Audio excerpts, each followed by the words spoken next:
আসসালামু আলাইকুম এভরিওয়ান। এই দেখেন, এটা হলো কি গাছ আপনারা কমেন্টে বলবেন। আমি একটু সংকেত দিই, সেটা হলো অনেক তিতা, ভাজের পরও তিতা লাগে।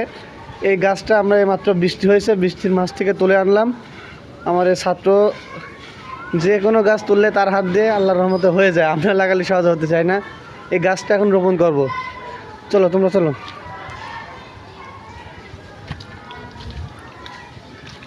অনেক সুন্দর গাছটা, বৃষ্টির মাঝে লাগালে গাছটা অনেক সুন্দর হয়।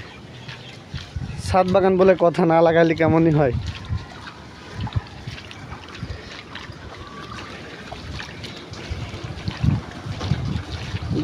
ওই জায়গায় সাইডে সাইডে এক জায়গায় গর্ত করো, এটা নাইট ধরে রাখো, সাব্বির গর্ত করো।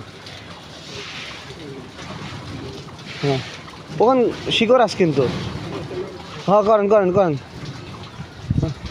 এই তো গাই সেই জায়গাটা উজ্জ্ব গাছ লাগানো হচ্ছে।